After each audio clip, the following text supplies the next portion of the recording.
Kanchipuram వకుడా silks నాణ్యత మా ప్రాధాన్యత. మదీనాగూడ, మియాపూర్, హైదరాబాద్ లో త్వరలో శుభారంభం. మీ అన్నయ్య గారు హీరోగా చేసిన సినిమా రిలీజ్ ఉదయం అయిపోయిందంటే ఏంటన్నది?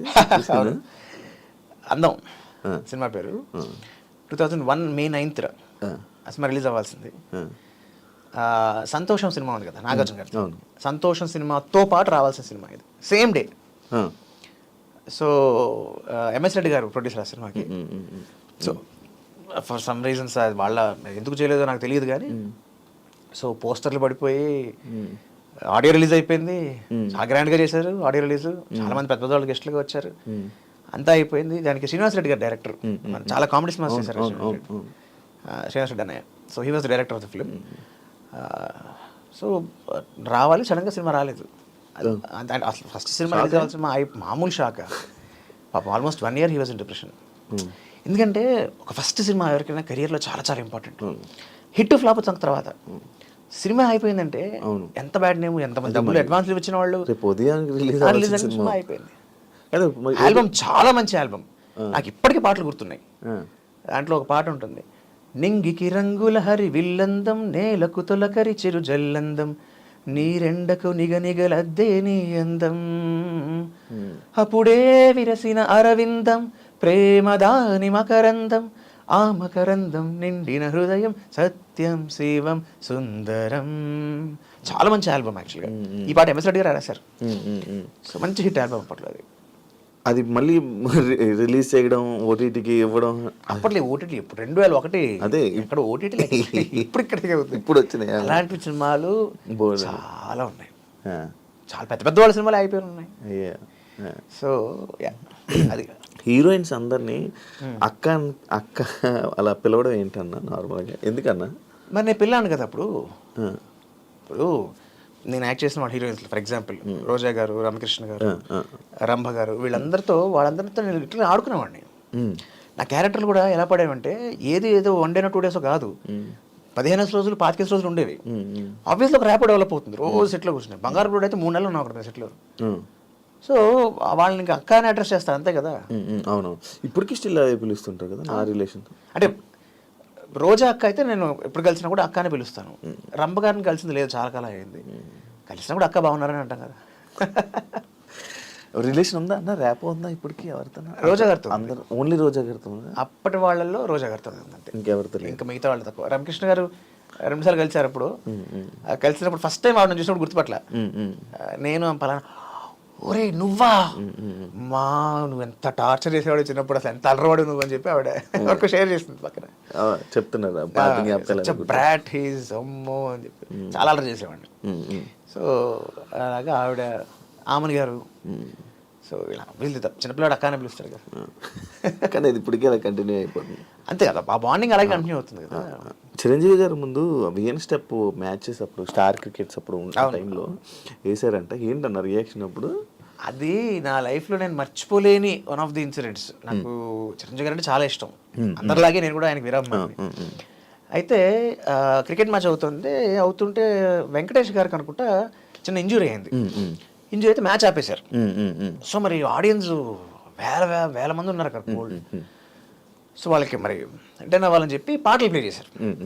ఆ పాటలు నడుస్తున్నాయి.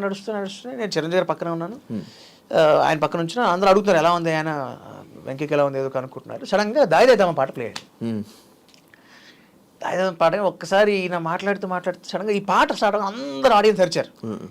ఈయన ఒకసారి ఏంటి అరుస్తున్నారంటే దాయిదాం పాట, ఓకే ఓహో ఇందుకా అని ఆయన చిన్న ఇలా అంటున్నారు. నేను ఇప్పుడు చిరంజీవి గారు వీణ స్టెప్ వేస్తారు. అసలు చిరంజీవి గారు వీణ స్టెప్ వేస్తుంటే లైవ్ లో పక్క నుంచి ఫస్ట్ అతి దగ్గరగా చూస్తున్నాను నేను అన్న ఒక ఎక్సైట్మెంట్ లో ఉన్నా. ఆ మ్యూజిక్ వస్తుంది, అదే వస్తుంది, మ్యూజిక్ వస్తుంది కదా,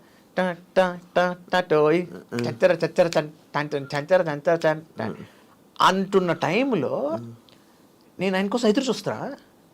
వీణ స్టెప్ వచ్చా సార్, వీణ స్టెప్ వచ్చా సార్, ఏసీ సార్ ఏ బాయా అని నేను కరెక్ట్గా టైంకి అని వేయంగానే ఎదురుగుంటా ఆడియన్స్ అందరూ ఒక సముద్రం అలా లేచి పడితే ఎలా ఉంటుంది, ఒక్కసారి అలా లేచి పడ్డారు. ఆయన గొప్పతనం ఏంటంటే సమయస్ఫూర్తి. అది అవ్వంగానే వెంటనే నా 2 భుజాలు పట్టుకుని ఇటు తిప్పి ఇటు చేయి అన్నారు. బీట్ అయిపోయింది యాక్చువల్గా, బీట్ అయితే అయిపోయింది. But he wanted to justify all 4 sides. ఇటు తిప్పి అంటే చిరంజీవి గారు మన భుజం మీద చెయ్యేసి పట్టుకుని తిప్పి చెయ్యి అని ఆయన చప్పట్లు కొడుతూ ఆయన విజిలేస్తూ, ఇటు పక్క వాళ్ళందరూ మళ్ళీ ఒక ప్రవాహం, మళ్ళీ ఇటు తిప్పి ఇటు చేయి, ఇటు తిరిగి ఇటు చేయి అని. అయిపోయాక 4 సార్లు చేశాను 4 directionsలో. చేసేసిన తర్వాత ఆయన వచ్చి నన్ను హగ్ చేసుకొని, భలే చేసావా చిరంజీవి గారి స్టెప్ మనం చేయడం ఏంటి, ఆయన మెచ్చుకోవడం, హగ్ ఇచ్చి that's high, very high moment. అంత అది మరి స్టేడియంలో ఎంతమంది ఉంటారు? ఎన్ని వేల మంది వాళ్ళ సమక్షంలో. బట్ లైఫ్ టైం మూమెంట్ అదొకటి. ఇప్పుడు మళ్ళీ రీసెంట్గా ఏమైనా కలవడం జరిగిందా? రీసెంట్గా మన బాలకృష్ణ గారి 50 years ఫంక్షన్ దాంట్లో కలిశాను. మళ్ళీ కలిసాను. ఆయన మెమరీ అబ్బా బా చిరంజీవి గారి మెమరీ అంటే నేను ఐ గెట్ సో సర్ప్రైజ్డ్. నేను ఆ రోజు క్లీన్ షేవ్లో ఉన్నా. చాలా కాలం అయింది చిరంజీవి గారిని కలిసి, నేను దాదాపు 10 ఏళ్ళు అయినట్టుంది, గుర్తుపెట్టరు లేదో అని. మాల్లో ఉన్నారు ఆయన. స్వామి బాగున్నారు స్వామి, బాగున్నా, గుర్తుపట్టలేదేమో, నేను బాలాజీ స్వామి. ఏంటి స్వామి, ఏంటి స్వామి, నేను బాలాజీ స్వామి, నేను చైల్డ్ ఆర్టిస్ట్, హీరోగా చైల్డ్ ఆర్టిస్ట్ ఏంటి స్వామి, అక్కడ మతిమరపు అనుకుంటున్నారా అండి? అలాగే స్వామి, ఊరుకోండి స్వామి, నాకేం తెలీదు, తెలుగు చాలా బాగా మాట్లాడతారు మీరు, కవితలు రాస్తారు, పాటలు పాడతారు, మన ఇంట్లో కూర్చున్నప్పుడు వచ్చినప్పుడు ఎంత బాగా పాడారు పాటలు, మర్చిపోయి అనుకుంటున్నారా? చిరంజీవి గారి ఎప్పుడు వెళ్ళాను ఆయన ఇంటికి, ఎప్పుడు పాటలు పాడారు ఆయన ముందు పాట. ఆయన ఇంట్లో ఆయన క్రికెట్ మ్యాచ్ ముందర, ఈ మ్యాచ్ ముందు రోజు ఆయన ఇంట్లో పార్టీ ఇచ్చారు. సో ఇంటికి వెళ్ళినప్పుడు ఎవరు నరేష్ అన్నయ్య అనుకుంటా, అల్లరి నరేష్ అనే చెప్పాడు, గాయచ పాటలు రాస్తాడు సార్ అంటే. అవునా పాడా 4-5 పాటలు పాడా. సరే నేను పాడటం ఒక ఎత్తు, ఎప్పుడు దగ్గర 20 ఏళ్ళు అయింది జరిగే ఇన్సిడెంట్. అది ఇంకా ఆయన గుర్తుపెట్టుకున్నారు. అది ఇన్సిడెంట్ గుర్తుపెట్టుకోవడం కాదు, నేను ఆయన సరదాగా చిన్న జోక్ వేశారు చిరంజీవి గారు నాతో. ఏంటి నువ్వు ఇంత బాగా పాడుతున్నావు అయ్యా, నాకు ఇప్పటికి 2 ఏళ్ళు ఉన్నా నా పాడడం రావట్లేదు నాకు అసలు, నేను బొంగురు తీసి పాడితే జనాలు భరించారు నన్ను అని జోక్ వేశారు. జోక్ వేస్తే అయ్యో అదే సార్ బాగా పాడారు సార్, మీరు పడేవారు సార్, బాగా పాడారు, ఊరుకోయా మొహమాటం చెప్తున్నావు నువ్వు, అయినా నువ్వు 5 ఏళ్ళు ముందు వచ్చినా నేను 5 ఏళ్ళ తర్వాత చాలా ప్రాబ్లం అయిపోయింది తెలుసా, అయ్యో సార్ అలా అనకండి సార్ అంటే. He makes people so comfortable. అంటే ఆయన చిరంజీవి ఒక శిఖరం అబ్బా. మనం ఆయనతో ఉన్నప్పుడు he makes us so comfortable. అరే చిరంజీవితో ఉన్నాం అక్కర్లా అని హీ మేక్స్, ఆయన మన లెవెల్కి వచ్చి మనకి he will make us comfortable. ఆ పరిస్థితిలో ఈ జోక్ వేశారు ఆయన. ఇది ఆయన వేసిన జోకు. ఎప్పుడితే 18 ఏళ్ళు అయిపోయింది ఆల్మోస్ట్. ఈ జోక్ రాజారావు దగ్గర ఆయన చెప్తున్నాడు స్టేజ్ మీద. ఏమి ఎన్ని లక్షల కోట్ల మంది కలిసి ఉంటారు ఈ గ్యాప్లో, ఆయన ఎన్ని జోకులు అయ్యి ఉంటాయి. వాట్ ఎ మెమరీ అసలు, ఏది మర్చిపోరా అన్ని. అసలు ఎక్స్ట్రాడినరీ మెమరీ. అంటే రైటర్గా కూడా వర్క్ చేశారు. ఏ మూవీ కన్నా స్టార్టింగ్ ఫస్ట్ రైటర్గా? లిరిసిస్ట్గా అయితే మా జయ గారే, ఆవిడే నన్ను లిరిసిస్ట్గా చేసింది ఆవిడ. ఇన్ఫాక్ట్ చంటిగాడు అప్పుడే నేను అప్పటికే పాటలు రాస్తున్నా. సో ఆవిడే ఉన్నారంటే, ఇన్ఫాక్ట్ చంటిగా టైటిల్ సాంగ్ కూడా రాశాను నేను. కాకపోతే ఆవిడ పాయింట్ ఏంటంటే ఒకేసారి క్లబ్ చేయొద్దు మనం, నేను సెపరేట్గా లిరిసిస్ట్గా కూడా పరిచయం చేస్తానని చెప్పి ఆవిడ తర్వాత సినిమా ప్రేమికులు అనే సినిమాతో లిరిసిస్ట్గా ఆవిడ ఇంట్రడ్యూస్ చేశారనమాట. తర్వాత రెయిన్బోకి రాశాను, రెయిన్బో సినిమాలో మన వీరనాయతి గారి సినిమాకి రాశాను, రాజశేఖర్ గడ్డం గ్యాంగ్కి రాశాను. సో అలా ఒక 10 పాటల దాకా రాశాను. 10 పాటల దాకా రాశాను. మంచి అన్నింటిలో ఉన్నారన్న, మొత్తం అన్ని దాంట్లోని అన్ని రంగాల్లోని ట్రై చేసి ఒక్కొక్కటి ట్రై చేసి వదిలేసారా? డబ్బింగ్ ఆర్టిస్ట్గా ఉన్న వదిలేనా ఏం లేదు. అంటే మనకు అవకాశం రావాలే కానీ, ఇప్పుడు నేను పాటలు రాస్తాను తెలిసిన వాళ్ళు అడుగుతాను నన్ను, నా సర్కిల్లోనే నేను పాటలు రాస్తాను తెలిసిన వాళ్ళు ఇప్పుడు సినిమా చేసినప్పుడు వాళ్ళు రిఫరెన్స్ ఇస్తారు. ఫర్ ఎగ్జాంపుల్ అవసరం శ్రీనివాస్ గారు ఉన్నారు, నాకు చాలా మంచి మిత్రుడు, చాలా మంచి మనిషి స్వతహాగానే, నాకు చాలా ఇష్టం, ఆయన వినంటే ఇష్టం, ఆయన కూడా నేను రాసే పాటలు అంటే ఇష్టం. మన సత్యనారాయణ రాజేష్ బాబు చాలా ఇష్టం నా పాటలు, ఎంతమందికి రిఫర్ చేశాడు. నేను పాటలు బాగా ఫాస్ట్గా రాస్తానని నా మీద నాకు లేని నమ్మకం ఆయనకి నా మీద ఉంది. రీసెంట్గా ఏమైనా రాశారు సత్యరాజేష్కి మూవీ? రీసెంట్గా ఇంకో సినిమా కూడా వచ్చింది ఈ మధ్య. అవును, ఇప్పుడు వస్తున్నట్టుంది కదా, వస్తున్నట్టుంది. దానికి రాయలేదు కానీ అంతకుముందర స్టార్ మేకర్ అని సినిమా మణిశర్మ గారు మ్యూజిక్ డైరెక్టర్, దానికి రాయించాడు ఎన్నో సందర్భాలు. గడ్డం గ్యాంగ్ కూడా రాజబాబు రిఫరెన్సే. గడ్డం గ్యాంగ్ అయితే అసలు మరీ ఆశ్చర్యం. నేను అప్పటికి ఈ సిఎస్ ప్రిపరేషన్లో ఉన్నా, కాదు సిఏ ఫ్యాకల్టీగా ప్రిపరేషన్లో ఉన్నాను. ఫ్యాకల్టీగా మామూలుగా స్టూడెంట్గా చదవడమే చాలా కష్టం, ఒకళ్ళు టీచ్ చేయాలంటే ఇంకెంత కష్టం అది. చాలా అంత దాంట్లో ఉన్నా. సడన్గా రోజు ఫోన్ చేశాడు, బావ ఎక్కడున్నారా? ఇంట్లో ఉన్నా బావ. సరే నేను ట్యూన్ పంపిస్తున్నాను, పాట పంపించాను. బావా అసలు ఏం మాట్లాడుతున్నా అర్థం ఉందా, అసలు ఏం చేస్తున్నావు అని అడిగావు నువ్వు కనీసం? నేను పనిలో ఉన్నాను, ఒకలే పాట పంపించాను. బావా నేను చాలా సీరియస్ వర్క్లో ఉన్నాను, నా మూడ్ ఇప్పుడు ఎక్కడ లేదు, నా బుర్ర ఎక్కడ లేదు, దయచేసి ఇప్పుడు నన్ను వద్దు, ఇబ్బంది పెట్టకు. సరే ఓ పని చేయి, ఇంట్లో ఉన్నావు కదా, ఒక అరగంటలో వస్తావు కదా ఫిల్మ్ దగ్గరికి, ఏది ఇక్కడ నువ్వు రా చెప్తా అన్నాడు. ఎక్కడికి బా, నేను లొకేషన్ పంపిస్తాను అక్కడ వచ్చాయి అన్నాడు. లొకేషన్ పెట్టి వెళ్తే రాజశేఖర్ గారు జీవిత గారు కూర్చున్నారు. ఏంటి అది ఇచ్చాను పాటలు రాస్తావు నాకు తెలియదు, ఆడే చెప్తే తెలిసింది. ఊరిని దుంపదాకా ఇక్కడ పిలిచేవేంటి స్వామి, నువ్వు నన్ను ఎందుకు పిలిచావు? ఏంటి ఆయన సత్యన్ రాజేష్ చెప్తున్నారు నువ్వు బాగా రాస్తావంట కదా. అమ్మా అదేం లేదమ్మా, ఏదో బాగా అభిమానం అంతే. అలాగంటాడు మేడం, అయ్యాలి బాగా రాస్తారు అని చెప్పి, సరే ఒక పాట కావాలి నాకు అంటే బాగా మేడం అది నేను కొంచెం ప్రిపేర్, నువ్వు ఎక్స్ట్రా మాట్లాడుకు, ఆవిడ చెప్పేది విను ఫస్ట్, మీరు సిచ్యువేషన్ చెప్పండి. సిచ్యువేషన్ చెప్పింది ఆవిడ.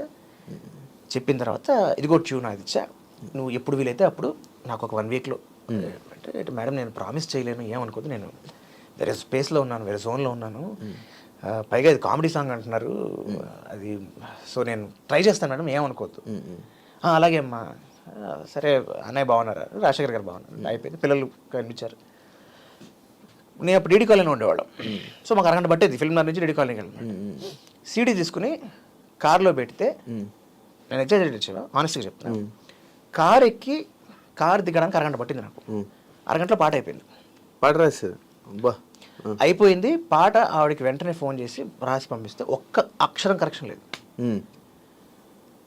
వెంటనే రాజ్బాబుకి ఫోన్ చేస్తే బావాలు అయిపోయి, నేను చెప్పాను నువ్వు రాస్తావు, నీకు నాకు లేని నమ్మకం, నీకేంటి బావ అసలు ఇది అంటే అంత ప్రేమిస్తాడు మనిషి.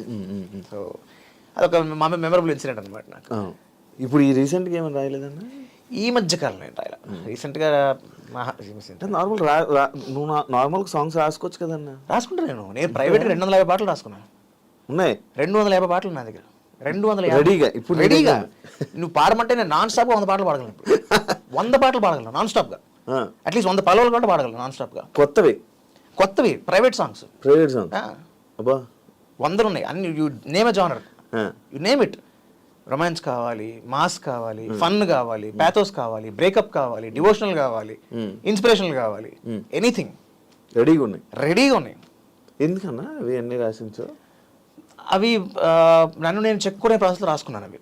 అంటే నేను ఎప్పుడైతే పాటలు రాయడం స్టార్ట్ చేశానో, ఆబ్వియస్లీ ఎవరైనా స్టార్టింగ్ రాసేటప్పుడు కొంచెం పదాలు చాలా గమ్మత్తుగానే ఉంటాయి. ఇది కాదు, మనం జెన్యున్గా ఒక రెగ్యులర్ రైటర్ లాగా రాయాలి అంటే బాగా ప్రాక్టీస్ చేయాలి అని చెప్పి నేను స్టార్ట్ రైటింగ్ సాంగ్స్. ముందు కవితలు రాసేవాడిని. కవితలు ఒకటి చెప్పడానికి, దానికి ఒక ట్యూన్ కట్టి పాటగా చెప్పడానికి చిన్న డిఫరెన్స్ ఉంటుంది, వినసొంపుగా ఉంటుంది ట్యూన్. ఒక్కసారి ఒక్క ఎగ్జాంపుల్ చెప్పాను. పాట కావాలా? ఎలాంటి పాట కావాలి? కవితగా అదే ఇప్పుడు చెప్పిన ఆ ట్యూన్. పండు వెన్నెలమ్మలోని అందము, నిండు చందమామల అరవిందము, 2 వెండి మబ్బుల్లాంటి బుగ్గలు, బొండు మల్లెల్లాంటి కన్నెపిల్ల సిగ్గులు, నా గుండెల్లోన పూయించేను ప్రేమ మొగ్గలు. కవిత. పాట పండు వెన్నెలమ్మలోని అందము, నిండు చందమామల అరవిందము, పండు వెన్నెలమ్మలోని అందము, నిండు చందమామల అరవిందము, 2 వెండి మబ్బుల్లాంటి బుగ్గలు, బొండు మల్లెల్లాంటి కన్నె పిల్ల సిగ్గులు, 2 వెండి మబ్బుల్లాంటి బుగ్గలు, బొండు మల్లెల్లాంటి కన్నె పిల్ల సిగ్గులు, నా గుండెల్లోన పూయించేను ప్రేమ మొగ్గలు, పండు వెన్నెలమ్మ అమ్మమ్మమ్మ, పండు వెన్నెలమ్మలోని అందము, నిండు చందమామల అరవిందము. యా, ఇది మీ పర్సనల్గా నా పర్సనల్ పాట ఇది.